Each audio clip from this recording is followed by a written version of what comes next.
Renungan Harian GBI IFLC Tangerang, Senin, 20 April 2026. Tema: Kehendak Allah menyelamatkan manusia. Pembacaan firman.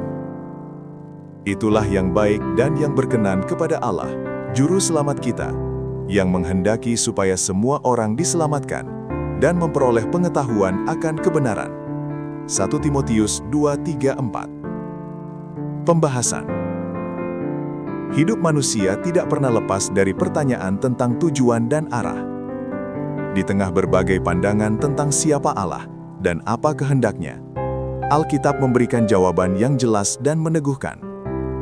Dalam 1 Timotius 2:3-4, tertulis bahwa Allah, Juru Selamat kita, menghendaki supaya semua orang diselamatkan dan memperoleh pengetahuan akan kebenaran. Ayat ini membuka hati kita untuk memahami sesuatu yang sangat penting, bahwa kehendak Allah yang utama adalah keselamatan manusia. Sejak awal, Allah tidak pernah merancang manusia untuk binasa.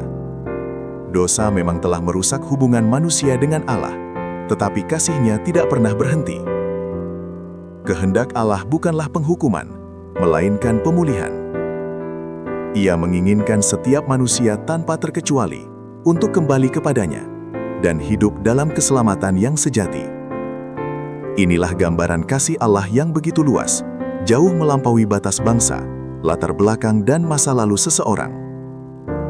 Konsep tentang Allah menghendaki supaya semua orang diselamatkan, menunjukkan hati Allah yang penuh belas kasihan. Keselamatan bukan hanya untuk orang tertentu yang dianggap layak, tetapi tersedia bagi semua orang yang mau datang kepadanya. Ini menunjukkan bahwa tidak ada seorang pun yang terlalu jauh untuk dijangkau oleh kasih Tuhan. Tidak ada dosa yang terlalu besar untuk diampuni oleh anugerah-Nya. Timotius 2:2-4 menegaskan bahwa keselamatan itu tidak hanya berhenti pada pengalaman diselamatkan, tetapi juga pada pengetahuan akan kebenarannya. Artinya, Allah ingin manusia tidak hanya diselamatkan secara status, tetapi juga bertumbuh dalam pengenalan yang benar akan Dia. Karena itu, hendak Allah mencakup perubahan hidup dari kegelapan menuju terang, dari ketidaktahuan menuju pengenalan akan kebenarannya. Karena jika Allah menghendaki setiap orang yang percaya diselamatkan, maka gereja pun dipanggil untuk memiliki hati yang sama, yaitu hati yang rindu melihat orang lain mengenal kebenaran Allah. Kita tidak boleh berhenti hanya pada menerima keselamatan, tetapi juga meneruskannya. Dunia di sekitar kita masih membutuhkan kabar tentang kasih Allah yang menyelamatkan. Kehendak Allah sangat jelas di mana Ia mengasihi manusia, Ia ingin menyelamatkan manusia, dan Ia ingin membawa manusia kepada kebenaran. Respons kita adalah percaya, hidup dalam keselamatan itu, dan membagikannya kepada dunia yang membutuhkan. Perenungan. Apakah saya telah menyediakan waktu yang terbaik untuk Tuhan di pagi hari ini?